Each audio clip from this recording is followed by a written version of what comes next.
রাজধানীর ফকিরাপুলে গত ১৯ জুন মাদক বিরোধী অভিযান পরিচালনা করে ঢাকা মহানগর গোয়েন্দা পুলিশের একটি দল। সেই সময় দুর্বৃত্তরা অতর্কিতভাবে গুলি চালালে গোয়েন্দা পুলিশের ৩ সদস্য গুলিবিদ্ধ হন। এই সময় একটি পিস্তলসহ ৩ জনকে ডিবি ঘটনাস্থল থেকে গ্রেফতার করলেও পালিয়ে যায় মূল শুটারসহ বাকিরা। গ্রেফতারকৃতদের জিজ্ঞাসাবাদের ভিত্তিতে শুটার বাপ্পিকে গ্রেফতারে দেশের বিভিন্ন জেলায় অভিযান চালায় গোয়েন্দা পুলিশ। অবশেষে শুক্রবার রাতে ধরা পড়ে শুটার বাপ্পি। অপারেশন পরিচালনায় আমরা একটি দোতলা বাড়ি যেখানে অপারেশন পরিচালনা করি, দোতলা বাড়ির দোতলায় তার অবস্থান আমরা শনাক্ত করতে পারি।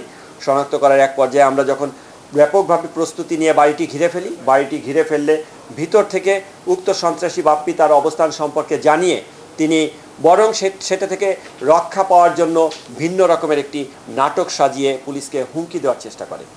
অর্থাৎ তিনি যে বাড়িতে ছিলেন সেই বাড়ি নজরুল নামে এক ব্যক্তির বাড়ি এবং নজরুলের যে জামাতা রিপনও বাপ্পি গ্রুপের একজন সদস্য, তিনি বাপ্পির সাথে ভিতরে উপস্থিত ছিলেন। উক্ত বাপ্পি ভিতরে গ্যাস সিলিন্ডারের গ্যাস ছেড়ে দিয়ে ঘরের মধ্যে গ্যাস যুক্ত করে পুলিশকে ভয় ভীতি প্রদর্শন করতে থাকে যে যদি পুলিশ অপারেশন পরিচালনা করে তাহলে তিনি আগুন জ্বালিয়ে দিয়ে ভিতরে শিশু, বাচ্চা এবং নারী যারা আছে তাদেরকে নির্মমভাবে হত্যা করবে মর্মে তিনি হুমকি ধামকি দিতে থাকেন।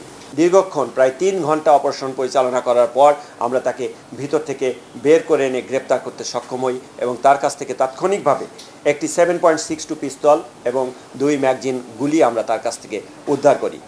উদ্ধারের পর তাকে যখন আমরা তাৎক্ষণিকভাবে জিজ্ঞাসাবাদ করি, জিজ্ঞাসাবাদের পর্যায়ে সে পুলিশের উপর যে গুলিবর্ষণ করেছে সে পিস্তলটি ঢাকায় তার ভাড়া বাসায় রয়েছে মর্মে আমাদের কাছে স্বীকার করে। স্বীকারের প্রেক্ষিতে আমরা আইনানুগ ব্যবস্থা গ্রহণের নিমিত্তে তাকে সহ ওইখান থেকে তাৎক্ষণিকভাবে আমরা ঢাকা শহরে তার ভাড়া বাসার ডেমরা এলাকায় আমরা অভিযান পরিচালনা করি।